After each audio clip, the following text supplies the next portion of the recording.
This is what Chris Bryant was saying this morning, and he ends up talking about Nadine Dorries as well.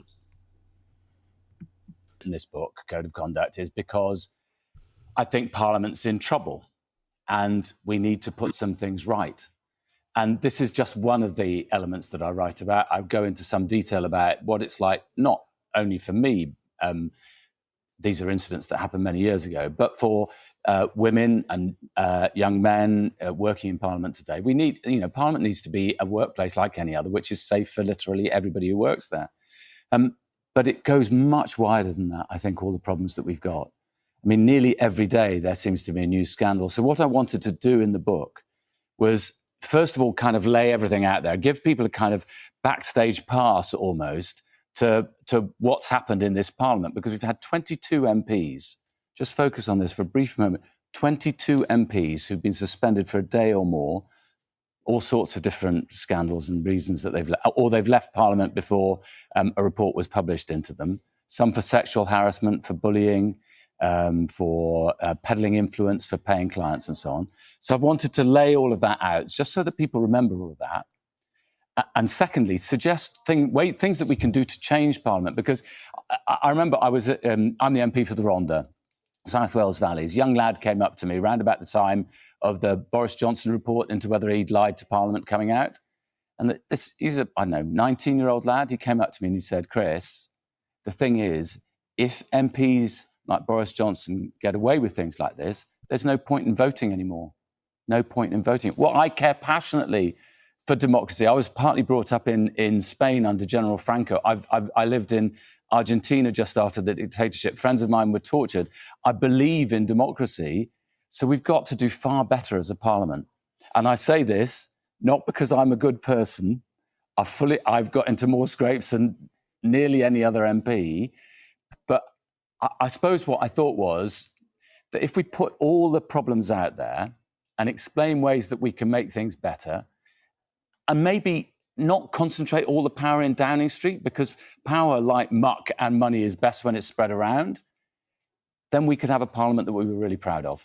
I know you're really proud to be an MP for your constituency, but I wonder, when you see this building, you see Parliament, are you still proud to be a member of Parliament, or do you think it's a bit of shame or embarrassment of what Parliament's become? Well, you remember the Owen Paterson thing, so Owen Paterson, former Northern Ireland Secretary, he'd been found guilty by the committee that I chaired of an egregious example of paid lobbying, something that's been a breach of the rules since 1695, for heaven's sake, hundreds of years. And then the government tried to sort of tear up the rule book at the very last minute on it to protect him. Tory MP, and this book, incidentally, it's not a Labour rant. It's entirely it's about the whole of Parliament, what the whole of the House needs to do. Because some of those suspensions you've referred to, the 22, 23, include those from your own party. Yeah, I'm completely straight and honest about, the issues that affect every part of the whole House of Commons, the way we need to change the way we do our business. But a Tory MP at that texted me that night and said, "Sometimes I'm just ashamed of being an MP. And I'm desperate that this Parliament doesn't, collapse further into the mire." Now, when I look at that building, of course, I'm so proud to be an MP because it's a phenomenal opportunity to change things for the good. I campaign on acquired brain injury. I had stage 3B melanoma, skin cancer, a few years ago. That was an enormous opportunity for me to be able to talk to other people and say, "You're freckly. Have you checked your moles out?" and things like that. So, of course, it's a phenomenal opportunity. But at the moment, the polling suggests that voters don't trust us. Now, I do get fed up when people say you're all the same. I actually sit in the chamber sometimes and I look across and I see amazing MPs. Diana Johnson, who's done all that work on infected blood. Liam Fox, Tory MP. I disagree with him about everything under the sun, but he's done more on Down syndrome than probably anybody else in British society in the last few years. So I want to say, let's take hold of the good. Let's change some of the rules. I mean, I don't know what you think about the Nadine Dorries thing. I just don't think in an ordinary line of work, if you missed coming in for 6 months, that you'd still be paid. And if you're a councillor, incidentally, and you don't turn up for anything, not a vote or anything like that, for 6 months, you're out. I'm interested. I know that you're an absolute nerd when it comes to the rules. No, I mean, that's a good thing. When it comes to the rules in Parliament. You've read Erskine in many different forms and all of that. And so a lot of the stuff you talk about in your book is quite procedural and technical. But one thing that you say MPs shouldn't be allowed is second jobs. Except for maybe a few exemptions. Should MPs be able to write books?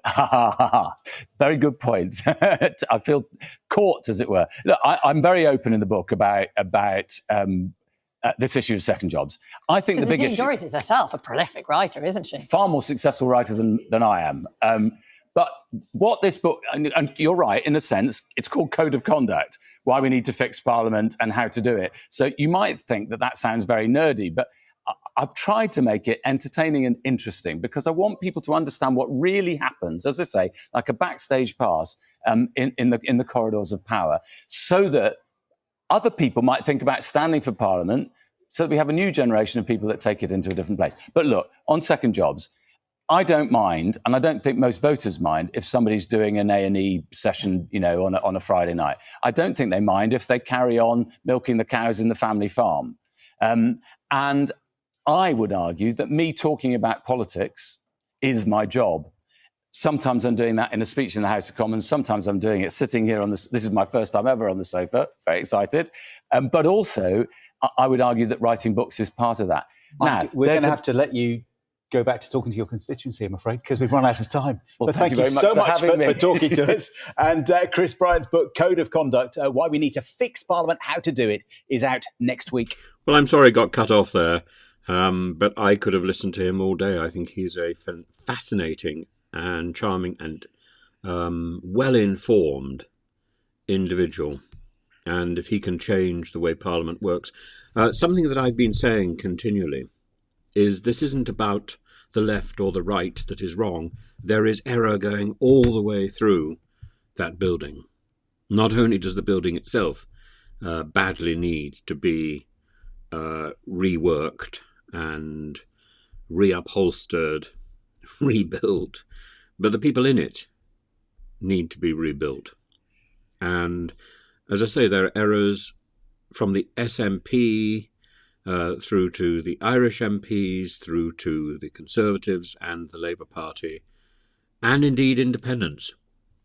I don't think there's any part of the House of Commons that is not riddled with problems. And that may simply be the pressure of the job. It may be the way the people that we elect, the type of people who stand for office. It may be that we've got into a routine of electing career politicians rather than people in the past who already had their life and were very much aware that they were giving something back to society. Now we have people who think this is the way they make their living. Maybe that's not the way we should be approaching things.